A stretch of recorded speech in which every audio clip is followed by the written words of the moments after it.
नमस्कार दोस्तों, मेरा नाम है सूर्यमणि जैन और आज की स्टॉक मार्केट न्यूज़ में आप सबका स्वागत है। तो चलिए बिना किसी देरी से शुरू करते हैं आज की स्टॉक मार्केट न्यूज़। दोस्तों, आज वॉल स्ट्रीट पर हमें एकदम क्लियर डाइवर्जेंस देखने को मिली, जहां डाउ जोन्स ने नया रिकॉर्ड हाई टच किया और लगभग 600 पॉइंट्स की तेजी के साथ वो बंद हुआ। वहीं S&P 500 ज़्यादा मूव नहीं कर पाया और वो सिर्फ 14 पॉइंट की तेजी के साथ ही बंद हुआ। पर यहाँ पे क्लियर लूजर जो था वो नैस्डैक बना। नैस्डैक तकरीबन 0.25% की गिरावट के साथ बंद हुआ और उसका सबसे बड़ा रीजन है ओरेकल की एआई स्पेंडिंग शॉक।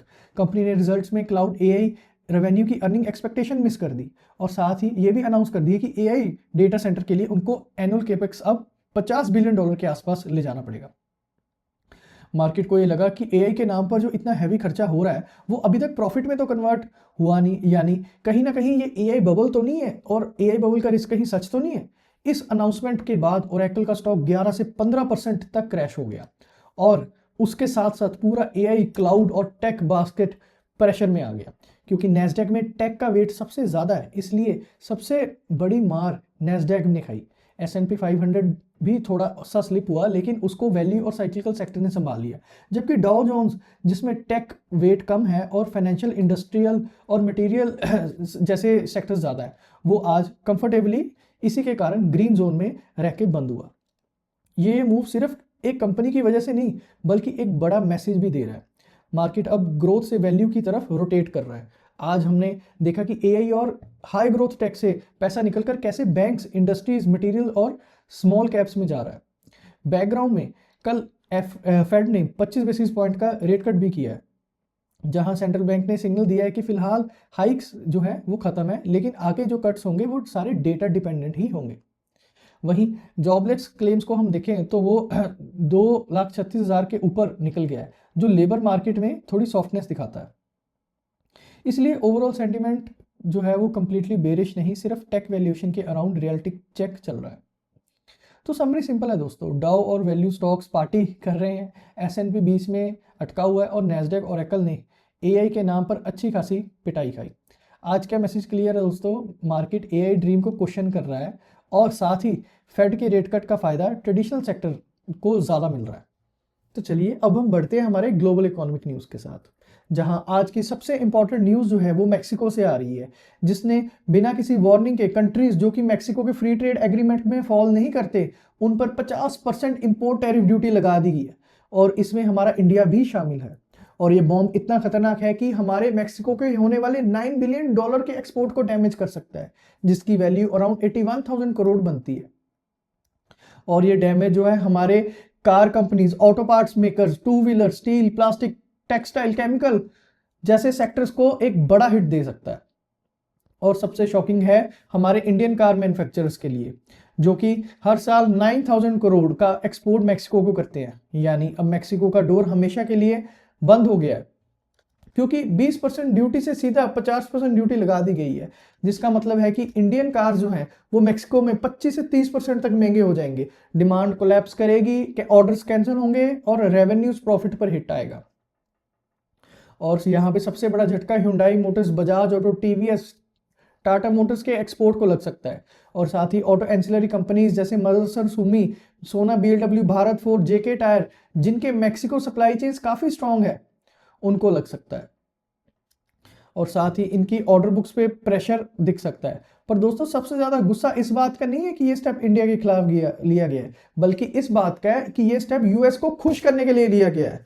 2026 में यूएस, मैक्सिको, कनाडा का ट्रेड डील का रिव्यू होने वाला है, और जहां पे US Asian Giants like India, China से परेशान होके अमेरिका बैठा है, तो मैक्सिको एशियन जाइंट्स को टारगेट करके अमेरिका को प्लीज करने की कोशिश कर रहा है, अमेरिका को दिखाने की कोशिश कर रहा है कि देखो हम आपके लिए टफ एक्शन ले रहे हैं। और कोलेटरल डैमेज कौन बनेगा? इंडिया, इंडियन एक्सपोर्टर्स और इंडियन इन्वेस्टर्स।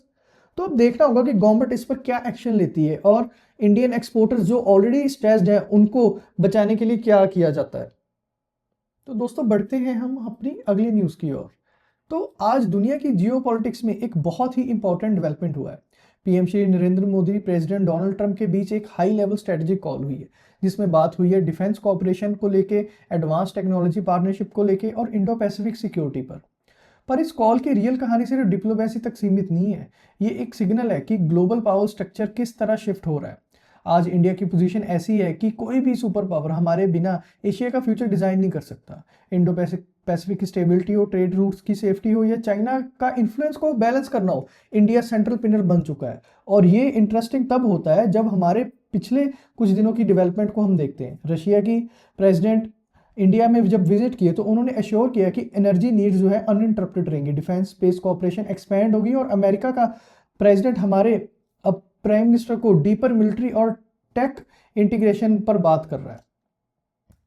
सोचो, दोनों तरफ से स्ट्रॉन्गेस्ट नेशंस इंडिया को स्ट्रेटेजिक प्रायोरिटी दे रही हैं। ये इसलिए पॉसिबल हो पा रहा है क्योंकि इंडिया अपने इंटरेस्ट के हिसाब से चल रहा है, किसी एक कैंप में बंद कर नहीं बैठा, बल्कि मल्टी डायरेक्शनल पार्टनरशिप क्रिएट कर रहा है। एनर्जी रशिया से, एडवांस टेक्नोलॉजी अमेरिका से, ट्रेड यूरोप से और लॉजिस्टिक मिडल ईस्ट से, मैन्युफैक्चरिंग एशिया पैसिफिक से। और इस पूरी चेस बोर्ड में इंडिया वो प्लेयर है जिसके मूव से ग्लोबल बैलेंस डिसाइड होता है। और बात सबसे ज़्यादा, ये जो बात है सबसे ज़्यादा प्राइड देती है, वो ये है कि इंडिया को ग्लोबल टेबल पर पार्टिसिपेंट माना जाता था। आज इंडिया डिसीजन मेकर जो है वो बन के बैठा हुआ है।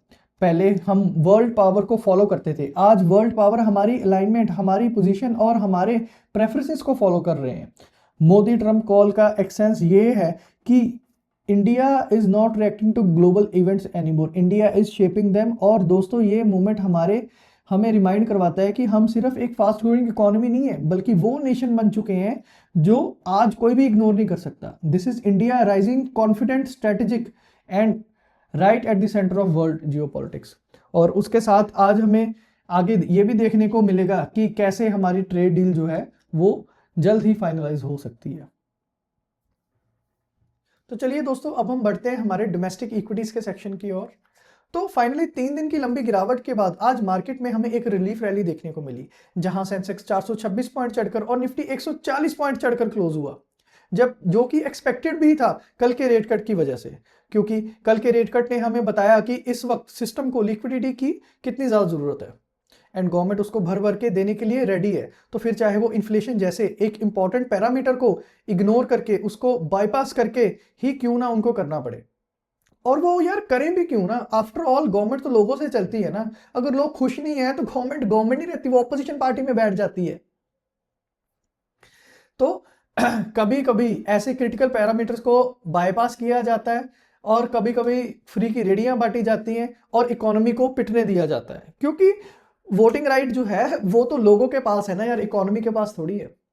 खैर, अब इसको देखते हो तो ये इकोनॉमिक व्यू पॉइंट से थोड़ा अर्ली डिसीजन जरूर लगता है, वेयर एज अगर मार्केट पॉइंट ऑफ व्यू से देखें तो ये एक खुशखबरी से कम नहीं है, क्योंकि जब अमेरिका जैसे डेवलप्ड देश में रेट कट्स होते हैं वहां पैसा सस्ता हो जाता है और वो पैसा हायर रिटर्न्स को खोजने के लिए इमर्जिंग मार्केट जैसे इंडिया की ओर आता है, जिससे एफआईआईज मार्केट में और ज़्यादा इन्वेस्ट करते हैं, और ज़्यादा शेयर्स की डिमांड बढ़ती है, और ज़्यादा जो है बाइंग होती है, जिससे मार्केट ऊपर और ऊपर जाता है और हमें एक नया हाई देखने को मिलता है।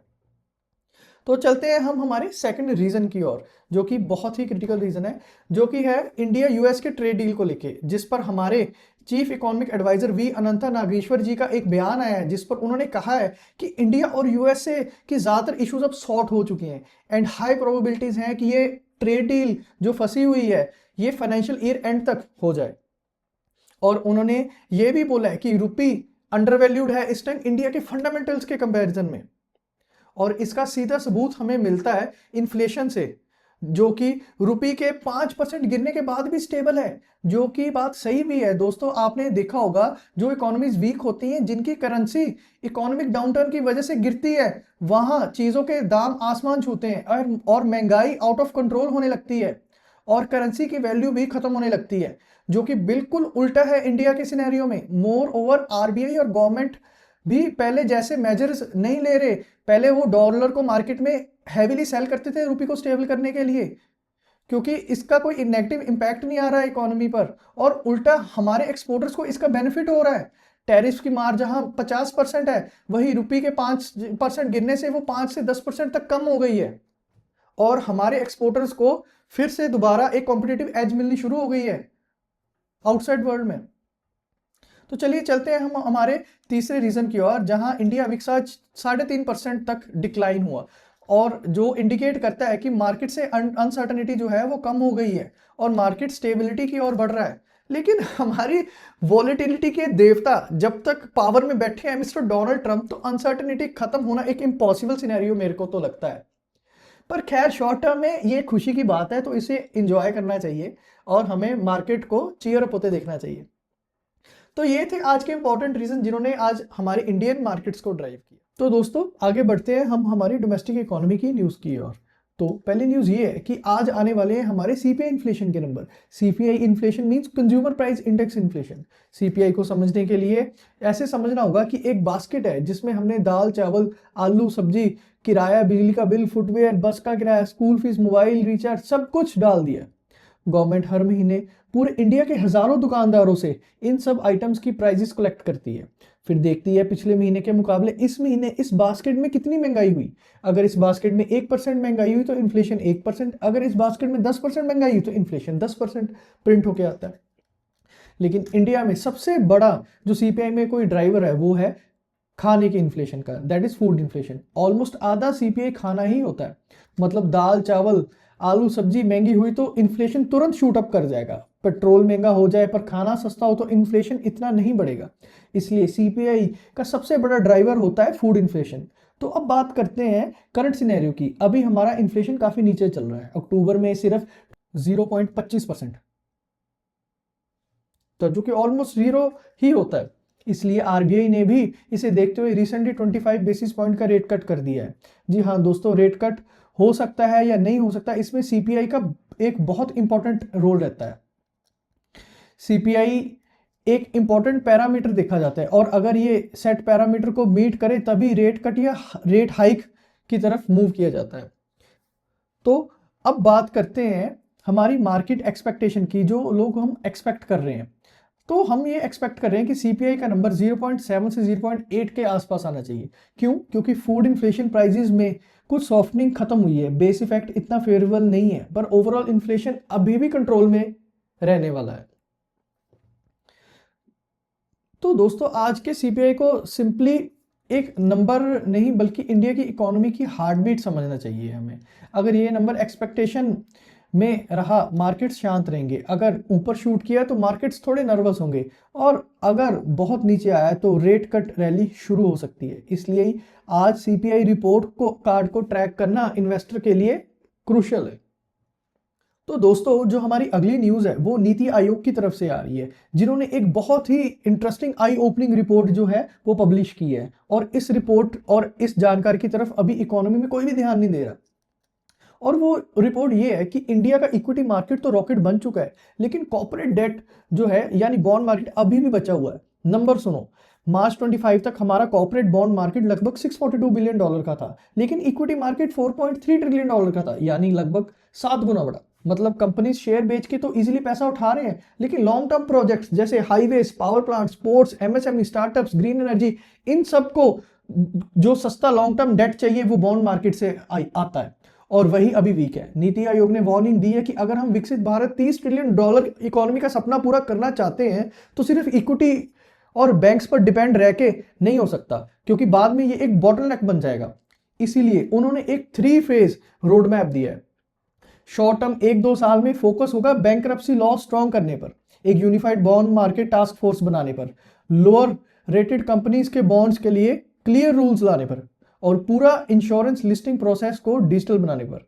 मीडियम 2 से 4 साल का गोल होगा एसएमएमई बॉन्ड्स को बूस्ट करना, नए प्रोडक्ट्स जैसे कवर्ड बॉन्ड्स, अपने ईएसजी ग्रीन बॉन्ड्स लाना, ताकि मिड साइज कंपनी भी मार्केट से पैसा उठा सके। और लॉन्ग टर्म 4 से 6 साल का प्रोजेक्ट होगा। विजन एक है एक modern tech driven bond market बनना, जहां credit default swaps, securitise products, blockchain based digital bond, जी हाँ दोस्तों, ब्लॉकचेन बेस्ड डिजिटल बॉन्ड्स भी उन्होंने हमें बोला है करने को, जो कि गवर्नमेंट इसके बिल्कुल अगेंस्ट है। और AIML बेस्ड सुपरविजन यूज होगा। सिंपल भाषा में बोले तो इक्विटी हमारा हीरो ऑलरेडी है, बट अब नीति आयोग चाहता है कि कॉर्पोरेट बॉन्ड मार्केट भी उस लेवल तक आए ताकि इंडिया का ग्रोथ इंजन सिर्फ एक पहिए पर नहीं बल्कि दोनों पहिए पर इक्वली दौड़े। तो दोस्तों कल एम्फी ने भी नवंबर का डेटा पब्लिश किया है, जिसमें डेटा ने एक क्लियर सिग्नल दिया है इंडियन रिटेल इन्वेस्टर अभी भी फुल ऑन जोश में है। इक्विटी म्यूचुअल फंड्स में इन्फ्लोज नवंबर मंथ में जंप करके 29,911 करोड़ तक पहुंच गए हैं, जो कि अक्टूबर में 24,690 करोड़ के लगभग ही थे। मतलब कि 21% से ज्यादा जंप लिया है। मतलब 3-4 महीने की सॉफ्टनिंग के बाद इक्विटी में पैसा फिर एग्रेसिवली वापस आना शुरू हो गया। कैटेगरी वाइज देखो, large cap, mid cap, small cap, तीनों में इन्फ्लोज तेजी से बढ़ रहे हैं। जहां स्मॉल कैप फंड में इन्फ्लोज -27% तक जंप कर गए हैं, डिस्पाइट स्मॉल कैप इंडेक्स जो है वो गिरता रहा है। हाँ, एक छोटा सा नेगेटिव न्यूएंस भी है। एसआईपी इन्फ्लोज हल्का सा स्लिप हुए हैं, जो कि 29,445 करोड़ पर पाए गए थे। अक्टूबर में वो 0.3% से नीचे आए हैं, जो बेसिकली प्रॉफिट बुकिंग या टाइम रिलेटेड माइनर ब्लिप लगता है, ट्रेंड रिवर्सल नहीं। नेट नेट इसका इंपैक्ट क्या है? ये क्लियर पॉजिटिव न्यूज है मार्केट के लिए। डोमेस्टिक इन्वेस्टर्स इक्विटी में स्ट्रॉन्ग बायर्स बने हुए हैं, जिससे एफआईआईज के सेलिंग प्रेशर को कुशन मिलता है और मार्केट की रैली को बेस मिलता है। शॉर्ट में बोले तो नवंबर का मैसेज सिंपल है, रिटेल इंडिया अभी भी दिल खोलकर मार्केट को सपोर्ट कर रहा है। तो दोस्तों अब हम देखते हैं हमारे एफआईआईज और डीआईआईज का डेटा क्या कहता है। एफआईआईज ने आज मार्केट में लगभग 2021 करोड़ की सेलिंग की है, वही डीआईआईज ने हर बार की तरह 3,796 करोड़ की जबरदस्त बाइंग की है। मतलब ग्लोबल इन्वेस्टर आज भी रिस्क ऑफ मोड में है, लेकिन हमारा डोमेस्टिक इंस्टीट्यूशन अभी भी डिस्क पे एग्रेसिवली बाय कर रहा है, तो बाय करके वो मार्केट को संभाल रहा है। तो आज का मैसेज सिंपल है, एफआईआई सेलिंग से ऊपर का मूव थोड़ा हैवी हो सकता है, लेकिन जब तक डीआईआई इतना स्ट्रॉन्ग सपोर्ट दे रहे हैं, बड़े ब्रेकडाउन के चांसेस बहुत ही कम हो जाते हैं। तो चलिए दोस्तों देखते हैं कुछ एक स्टॉक स्पेसिफिक न्यूज को। तो बढ़ते हैं हम हमारे पहले स्टॉक की ओर, जो कि है शक्ति पंप्स। तो दोस्तों शक्ति पंप्स आज लिटरली रॉकेट की तरह ऊपर गया। रीजन सिंपल है, कंपनी को महाराष्ट्र की इलेक्ट्रिक कंपनी MSEDCL से 444 करोड़ का सोलर वाटर पंप ऑर्डर मिला है, जिसमें 16,000 से ज्यादा सोलर पंप्स वो जो है लगाने वाले हैं, वो भी सिर्फ 60 दिनों के अंदर। सिंपल भाषा में बोले तो सरकार और स्टेट कंपनीज डीजल या नॉर्मल मोटर की जगह अब सोलर पंप्स लगवा रही हैं, और उसका बड़ा कॉन्ट्रैक्ट शक्ति पंप्स के हाथ लग गया है। इस न्यूज के बाद स्टॉक लगभग रॉकेट बन गया और 17% तक ऊपर गया, और 550 से वो सीधा 640 के लेवल तक को क्रॉस कर गया। साथ ही ट्रेडिंग वैल्यू भी इसमें जो है काफी ज्यादा देखने को मिली। लॉन्ग टर्म पिक्चर अभी भी इंटरेस्टिंग है। ये ऑलरेडी एक मल्टी बैगर बन चुका है। पिछले 5 साल में इस स्टॉक ने 8 से 12 गुना से ज्यादा का रिटर्न्स दिया है इन्वेस्टर्स को, और कंपनी 100 से ज्यादा देशों में जो है ये शक्ति पंप्स एक्सपोर्ट भी करती है। पर अब इसका इम्पैक्ट क्या है वो समझते हैं। शॉर्ट टर्म में इतना बड़ा जो ऑर्डर रेवेन्यू है वो कैश फ्लो को बूस्ट करेगा। Solar plus agri plus government scheme वाली थीम पर मार्केट का कॉन्फिडेंस बढ़ेगा। लेकिन ध्यान रहे, स्टॉक पहले ही काफी ज्यादा रन दे चुका है। चार्ट्स पर ओवरसोल्ड जोन में शार्पली बाउंस आया है। तो दोस्तों आपको क्या लगता है, सोलर पंप का इंडिया बड़ा एक अगला सेक्टर बन सकता है क्या? कमेंट्स में बताइए अगर सोलर पंप आपको लगता है कि इंडिया का अगला बड़ा सेक्टर बन सकता है। हमारी जो अगली न्यूज़ है वो आईसीआईसीआई प्रूडेंशियल AMC का IPO है। ICICI prudential asset management company, जो इंडिया की टॉप एसेट मैनेजमेंट कंपनीज में से एक है, अब अपने शेयर्स पब्लिक को ऑफर करेगी। ये पूरा ऑफर फॉर सेल है, जिसके टोटल साइज लगभग 10,600 करोड़ के आसपास का है। जहां यूके बेस्ड प्रूडेंशियल अपना करीब 10% स्टेक बेच रही है, जबकि आईसीआईसीआई बैंक मेजॉरिटी स्टेक जो है वो अपना बना के रखेगा। आईपीओ का प्राइस बैंड 2061 से 2165 पर शेयर पर रखा गया है, और मिनिमम लॉट साइज 6 शेयर्स का है। इशू 12 सितंबर को ओपन होगा और 16/2025 को क्लोज हो जाएगा। अलॉटमेंट 17 दिसंबर को, डीमेट क्रेडिट 18 को और लिस्टिंग 19 को होगी, और NSE BSE दोनों पर होगी। बिजनेस मॉडल इसका अब आपको समझाता हूं, ये बिल्कुल ही सिंपल है। जब investor SIP lump sum mutual fund scheme में पैसा लगाते हैं तो AMC जो इन एसेट्स है इन पर फीस एक्सपेंस रेशियो चार्ज करती है, और ये कंपनी का रेवेन्यू जो है वो गिना जाता है। ये जनरली जो कंपनी होती है asset light high margin model पर जो है वो चलती हैं। आईसीआईसीआई प्रूडेंशियल ने अपने पिछले साल में अप्रॉक्सीमेटली 4600 से 4700 करोड़ का रेवेन्यू जनरेट किया, और लगभग 2650 करोड़ का नेट प्रॉफिट जो है उन्होंने रिपोर्ट किया है। इनका AUM 9 ट्रिलियन रुपीस से भी ऊपर के लेवल का है। ये सारे नंबर्स कंपनी के स्केल और प्रॉफिटेबिलिटी को दिखाते हैं। तो क्या आप भी इस आईपीओ को अप्लाई कर रहे हैं? बताइएगा जरूर कमेंट करके। तो बढ़ते हैं हम हमारे अगले स्टॉक की ओर, जो कि है रिलायंस पावर। दोस्तों, रिलायंस पावर एक बार फिर से स्पॉटलाइट में है, क्योंकि स्टॉक पिछले 6 महीने में लगभग 53% गिर चुका है और आज भी प्रेशर में जो है ये बना हुआ है, ट्रेड कर रहा है। गिरावट में भी रीजन है ईडी का सप्लीमेंट्री कंप्लेंट, जो एससीआईसी के बैंक गारंटी केस से रिलेटेड है, जहां एलिजिबली फ्रॉड और फ्रॉडरी की बात सामने आई है।